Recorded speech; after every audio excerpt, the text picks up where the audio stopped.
Tonight on Sports Saturday, we start the official countdown to football season. Are you ready? Oh, yeah! All right, we take a big bite out of the pigskin with Biscuit. How does he like the Tide? They do have the potential. Plus, a no-no brewing in the Windy City. Could Cole Hamels make history in Chicago? Feels good. To the track.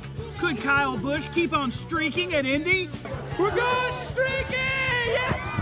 We've got your recap, so buckle up and come along for the ride.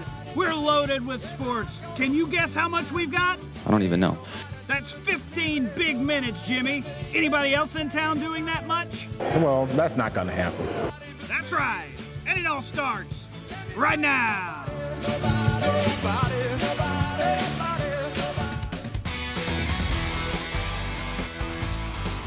Hey, if you haven't been listening to Steve Spurrier lately, listen to this. He's not going anywhere. Days after his now infamous enemies press conference, he says he's not close to retirement. The head ball coach told a recruit this weekend that he'll be at South Carolina another 6 years. Now, if I'm doing the math right, Jen, Coach Spurrier would be 76. That's just 3 years younger than Bobby Bowden when he retired in 2009. So how about that? He's in it for the long haul. Was my math right? That was correct. Good job. 71, okay.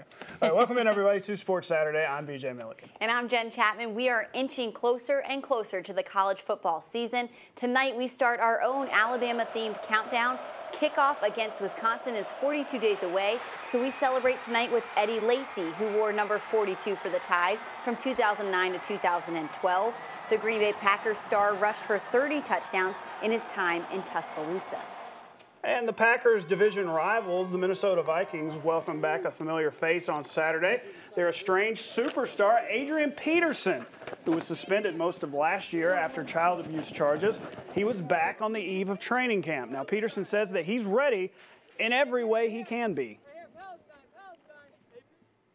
My body feels great. Mentally, I'm stronger than I've been ever before. And I just got a different mindset when it comes to just life in general, and football too. So with that, I know that's going to make me a better player. One guy who used to make running backs' lives a nightmare was former Crimson Tide and Buffalo Bills superstar Cornelius Bennett. Biscuit was in Montgomery earlier this week as a guest of the AHSAA. He took part in the summer conference, which discussed a variety of topics, including practice time and concussions. We'll have more on that from him tomorrow night. But he also had a lot to say about one unit for this year's Crimson Tide that's getting a lot of praise, the defensive front seven. He really likes what he's seen. The job that the kids have done over the last since Coach Saban's been there, it's been tremendous. And he just keeps bringing them in. But this year, I think, when people look and say, oh, this is the best group ever, whatever, it's good. It's always good to have a team that you're comparing them against the best that, before those guys. So I think in itself, that's a great confidence builder for those kids. But you still have to go out and play on Saturdays. So, you give me a few weeks into the season and we'll start comparing. But they do have the potential. Now that can work both ways, They can live up to it, or they can live down to it. But I know Coach Saban, I know he'll have those kids ready to go. Avery Johnson hopes to have his Alabama basketball team ready to go in the fall as well. High-profile games against teams like Oregon already have been announced. That's right, but this week it was a lot of very familiar faces checking out the Tide. Coach Johnson welcomed back former Alabama players like Richard Hendricks, an NBA superstar, and the owner of seven NBA championship rings, Robert Horry. The big man from Andalusia was very impressed at the work that the Crimson Tide's putting in and says fans are going to like it too. I got excited. I want to get out there and play myself. When you play up-tempo basketball like that, it's exciting for the fans. It's exciting for the players. The one thing about it, you're going to be a well-conditioned team, and I hope the players are ready for that.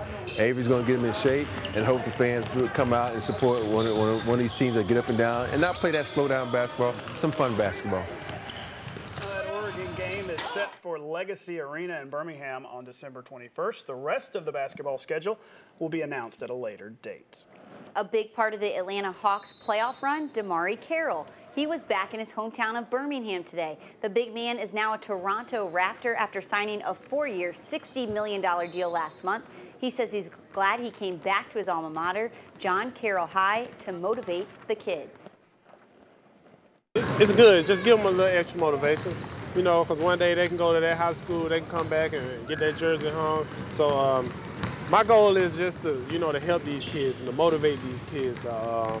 You know, just let them know that hard work is a talent and you can be successful. You don't have to be the most talented person on your team, but if you work just as hard as the most talented person, you will be successful. You know, just to be able to come back in here and my junior year go 36-0 and my senior year only lose 3 or 4 games, it means a lot, man. So I'm just happy to be back in here. I think this is the first year I did this camp, and it's not going to be the last. Well, good for DeMarre. He's doing some good things, and we're doing some good things, too. When we come back, what do we got? That's right. We're taking you around the wide world of sports, including Kyle Busch, keeping that hot streak of his going, and bad news for my Cubbies. Cole Hamels and the Phillies did something that has not been done in 50 years to my woebegone franchise. How about that? Woebegone. That's a big word, right? We have the lowlights coming up after the break. Solid outing last night in Arizona for former Alabama pitcher, current Brewers Jimmy Nelson. Number 52 threw 7 shutout innings, striking out 5 and walking 3. He also got a little help from his defense, turning a double play to end the threat in the 3rd inning. Brewers win 2-1. Nelson now 8-9 on the year and has a 3.97 ERA in 20 starts. That's pretty good, but maybe not quite as good as the pitching we saw in Chicago today, right? That's right. Unfortunately, it was not Cubs starter Jake Arrieta, who was going for his 12th win on the year against the Phillies. Instead, it was Phillies pitcher Cole Hamels in what could be his final start in a Philadelphia uniform. Hamels was brilliant. The subject of trade rumors, well, he gave a little bit of help. Look at this. He was pitching brilliantly. Odubel Herrera in the 8th keeps a no-hitter intact later, flashes some glove work of his own. Here's a stat for you. The last time the Cubs was no-hit, 1965 by Sandy Koufax and the Dodgers. Chris Bryant, the last chance. Watch Herrera. Here's his name, pronunciation according to the internet. Odubel Herrera. There you go. He misjudged the ball, nearly costing Hamels, but he does it. The 50-year streak is over, and the Phils win 5-0. Odubel Herrera. The Braves were also locked in a pitching duel against the Cards. Shelby Miller pitched 7 innings of brilliant scoreless ball, but Stephen Piscotty, there's another good fun name to say, got to the Atlanta bullpen in the 8th. He gets the sac fly to score Pete Kozma. Cards up 1-0. Shelby Miller spits his gum out. He's mad. Braves had the tying run, though, at first, in the 9th with A.J. Przinsky at the dish. Oh, it's that 6-4-3 twin killing. Braves dropped their 3rd in a row, 1-0. Hey, it was a picture-perfect day in Toronto for the 3rd round of the Canadian Open. Who better to lead the way than native David Hearn, who sinks the long birdie putt on the 7th hole to tie the lead at 13 under. And then on the very next hole, Hearn takes the lead with another birdie. Bubba Watson would be right behind him, though. He gets the eagle putt on the 13th. Watson tied with Jason Day for 2nd, 2 strokes back from Hearn, headed into the final round tomorrow. To the Gold Cup 3rd place match, Panama's Roberto Nurse cuts back and then finds the back of the net to put Panama up 1-0 over the U.S. That was the first goal of the game. 15 minutes later, America's DeAndre Yedlin controls it in the box and sends it to Clint Dempsey, who scores a tournament-high 7th goal. This one goes to PKs, and it all comes down to DeMarcus Beasley for the U.S., but Panama keeper Luis Milla, with the big stop, secures the bronze medal for his team. You're not first or last. Stage 20 of the Tour de France, the finale tomorrow, and it's looking good for this guy, Chris Froome. He won it. Did I say that right? Froome? Froome. No, it's not Odubel Herrera. He won it in 2013, and he's got the inside track to doing it again Sunday. He maintains a 2.5-minute lead over Nairo Quintana, another big name. He'll be the first Briton to win the Tour twice. He's locked that thing up. But twice, Jen, isn't anything if you're talking to Kyle Busch, who's been on a little bit of a hot streak, if no one's heard. A little bit, yeah. Since breaking his ankle and foot at Daytona in February, he's raced in 13 races in both series and has won 5 times. Let's take a look at how the last 4 races have played out. Kyle Busch. Kyle Busch, Daniel Earnhardt Jr., and back to Kyle Busch. So today, in Indy, did somebody say Kyle Busch? Because apparently you can't say Xfinity Series without Kyle Busch. And really, the race came down to Busch and Ryan Blaney. Busch led for more than half of the race, 53 of the 100 laps. Busch gets behind Blaney on the last lap and then made his move to get his 4th win in the last 5 Cup races. That's pretty good, Jen. He hopes to keep his Sprint Cup streak going on Sunday.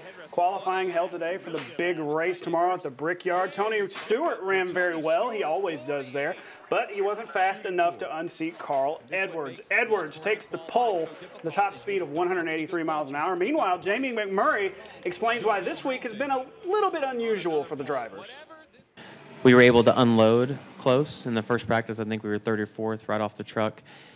And that is a big deal every single weekend, but it's a huge deal this weekend because we have somewhat of a limited amount of practice with a completely different package. And there's a lot of unknowns going into that. So the fact that you can start off on the right foot is critical in your weekend. Now here's how they'll line up Sunday. Logano, Reagan, and Stewart behind Carl Edwards. If Kyle Busch is going to win yet again, he's in a pretty good starting position. He's going to start 9th tomorrow. Now we're coming back on Sports Saturday with a 5-year-old who will make you feel very insecure. And maybe our dancing, our ode to National Dance Day. Stay with us. BJ's going to break it down. I promise nothing. We will be right back after this. We're back on Sports Saturday with a 5-year-old who makes my jump shot look terrible. I mean, it looked terrible anyway. This is Josiah Brown from North Carolina. The little guy has been hooping it up since he was 3. Look at this guy go. Since he was 3 and he's 5. Yeah, well, I mean, he's been at it a long time. And he's caught the attention of a lot of people, including some NBA stars, Jen. I mean, he's an all-around player. He's not just a little 5-year-old that's just going to score. He's going to pass the ball. He's going to score it, and I mean, he's all a team player. He's up playing against 8, 9-year-olds. He's at the age of 5 and holding his own weight. And really, everyone is pretty much saying the same thing. They have never seen a talent like this at the age of 5 years old. Josiah, can you dunk? No. You can't dunk the basketball. No. Cannot dunk, but he's already rubbed shoulders. Listen to this. Listen to some of the guys he's known or met. LeBron, Steph Curry, Kevin Durant. Not too bad. And LeBron and Kobe was one of them, too. That's right.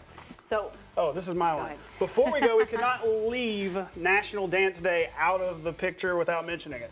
So as we say goodnight, we'll show you